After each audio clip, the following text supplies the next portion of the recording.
Hello, this is Szekely, founder of the Couple Center. Many times couples ask me, what are the most important things they need to know in order to create a great relationship? Well, there are actually two relationship skills that if you learn to master them, it's guaranteed that your relationship is going to be very satisfying. And this is what I'm going to talk about in this video.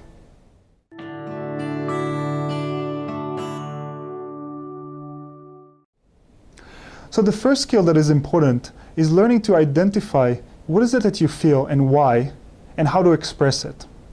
Learning to identify what you feel is the first step in order to understand yourself. Feelings are really important. They actually tell us a lot about ourselves, and they also influence the way we behave.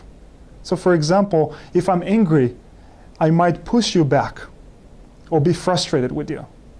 If I feel afraid, I might go away or I might try to protect myself. If I'm feeling sad, I might withdraw and just need to take time for myself until it goes away. And so feelings really guide the way we behave. And so when we understand how we feel, then it's very easy to also explain why we behave in a certain way. In order to make things more simple, here are a list of the most basic feelings that we all have. Those are feelings that we share since we're babies. And they usually fall into one of 6 categories. The first category is feeling of sadness, or hurt, or pain. The second category is frustration or anger. The third one is fear or anxiety. The fourth one is joy or happiness or pleasure. The fifth one is guilt or shame. And the last one is surprise or curiosity. So next time you're having a certain reaction to your partner, ask yourself, what am I feeling? And you can check with this list, and there's a good chance that you're feeling one of those feelings on this list.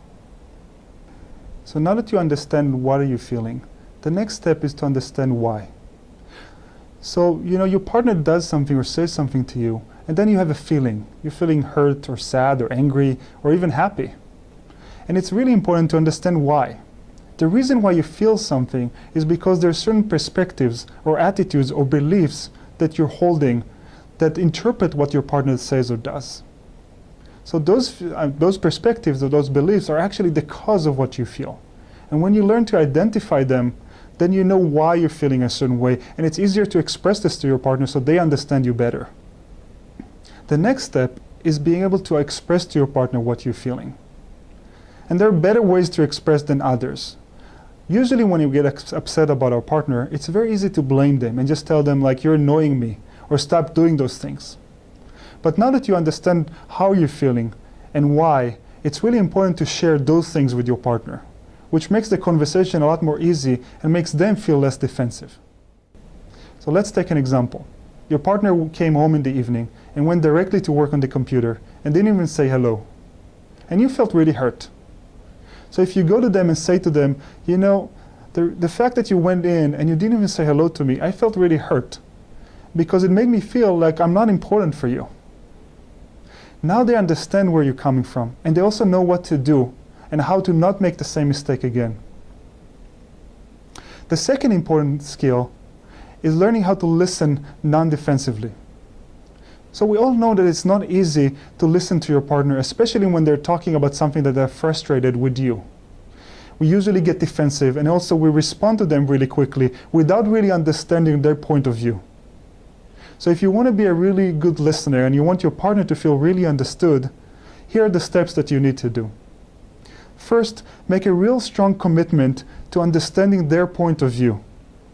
So instead of reacting to them really quickly and counteracting what they're saying or just explaining yourself, it's really important that you take the time and you make the commitment to really understand their point of view. So you can describe what they're feeling and why as well as they can do.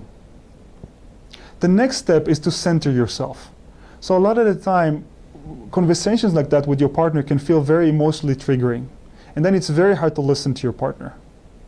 So what you want to do is you want to take a moment, take a deep breath, and relax yourself.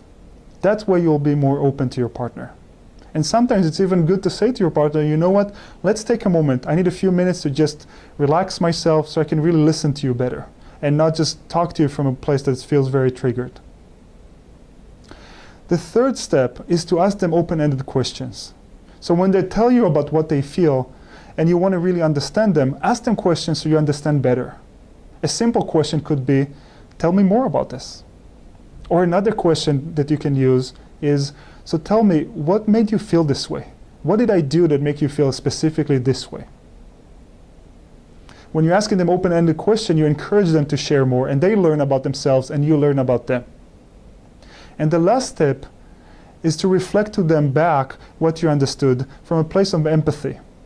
So if you tell them, so what I heard from you is, and then you summarize the most important points of what they say, then they feel really understood.